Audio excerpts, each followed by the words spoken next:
Retired Navy SEAL David Goggins is described as the toughest man on the planet. Holding the pull-up record, 4,000 pull-ups in 17 hours. He's also an ultra-marathon runner with more than 60 races.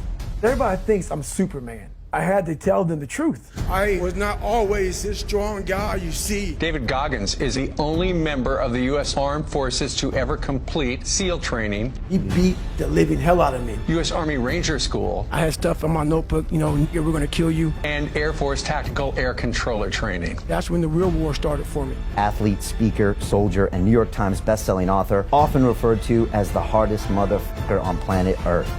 Why is the truth so important? I'm about 7, 8 years old, and I hear some ruckus outside my room as I'm getting ready to bed down for the night. And my dad is smacking the hell out of my mom and knocks her. She falls down, he grabs her by her hair and drags her down the stairs by her hair. And so at this age, I'm sitting thinking, man, what the should I do, man? Like, I'm scared, but then something in me saying, you gotta go and do something. So I go on the stairs and I jump on his back, and he beat the living hell out of me.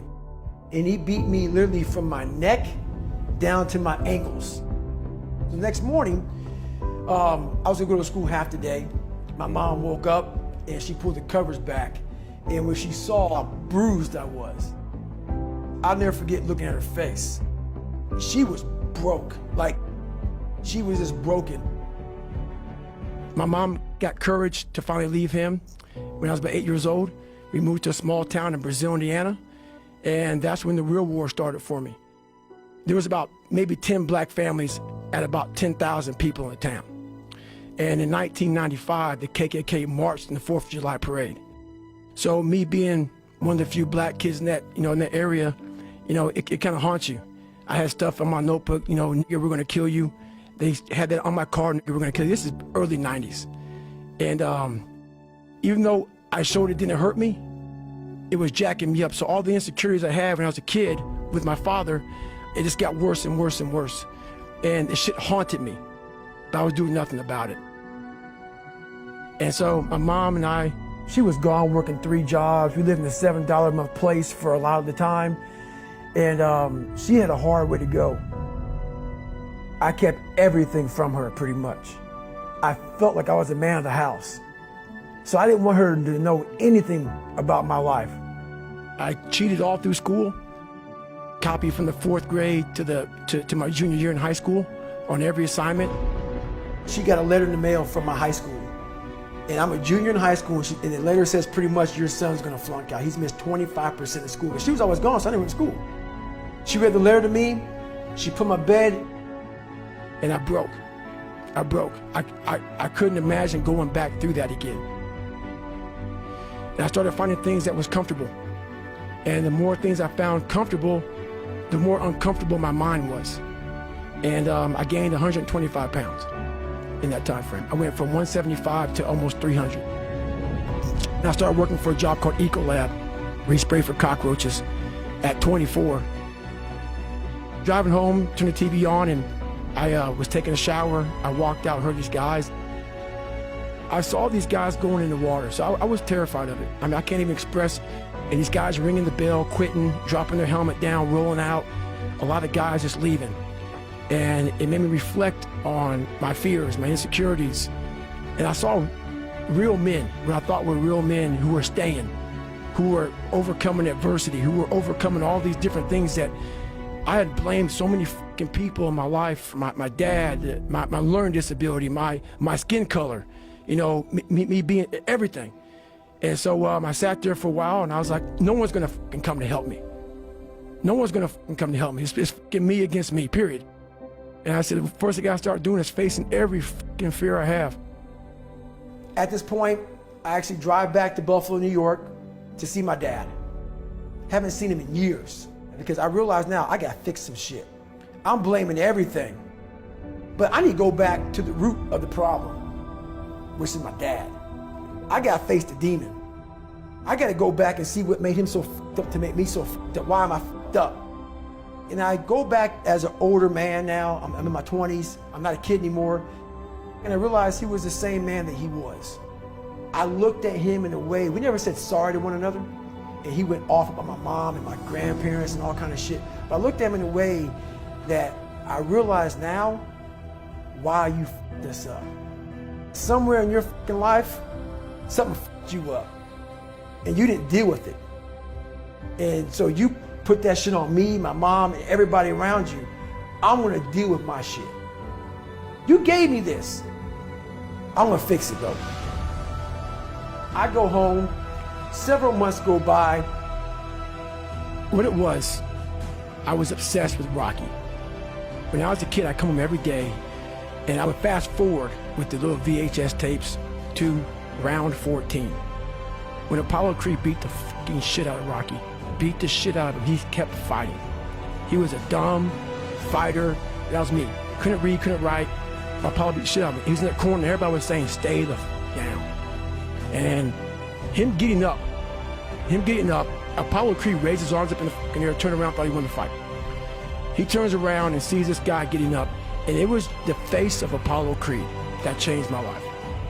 The face of Apollo Creed. It was like, just by that motherfucker getting up, not winning, just by him getting the up, Rocky had taken his soul. His head goes down, he looks at him like, what the are you? But it said, this motherfucker is gonna keep coming after whatever the is in front of him. I want it to be that. I wanted to feel something besides defeat. I wanted to just go the distance. I wanted that worse than anything in the world. And now I'm like, okay, here we go. It's time to be a Navy SEAL.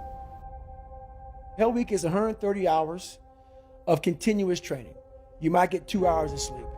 And what it does is, it's designed to break a man. If you only fix the surface, you will never get through Hell Week. We're all, a lot of us are going through a hard time in life. Some people have been bullied, some people are just stressed out, some people are insecure. And the world puts a lot of this shit in your mind. It's not just you. I had to develop a mindset that was indestructible. I had to armor plate my mind. It's about what you're saying to yourself, but it also comes with work. We have a factory, a nice governor in our brain, and it's a survival mechanism. It protects us from pain and suffering. The second we feel that shit, our mind says, oh no, this isn't fun. We should back off. We should sit down, find something more comfortable. It knows what you're afraid of. It knows your insecurities. It knows your deep, dark lies. And it starts to push you away from that shit. It pushes you in a direction that is comfortable. This is the time where you have to gain control back of your mind. I had to build calluses in my brain the same way I built calluses on my hands. The only way I can turn around is put myself through the worst things possible a human being can ever endure. And that'd be the only way that I can build this brain to handle anything that comes in front of it. Retired Navy SEAL David Goggins is described as the toughest men on the planet. You're the only member of the U.S. Armed Forces to have completed Navy SEAL training, U.S. Army Ranger School, and Air Force Tactical Air Controller training, and you've competed in more than 60 ultra-marathons, triathlons, and ultra-triathlons, and breaking the world record for 4,030 pull-ups in just 17 hours. Why is the truth so important? I had to tell him where I came from, to give people hope that, wow, that's where he came from, and now he's there. I'd like to thank my mom up here, who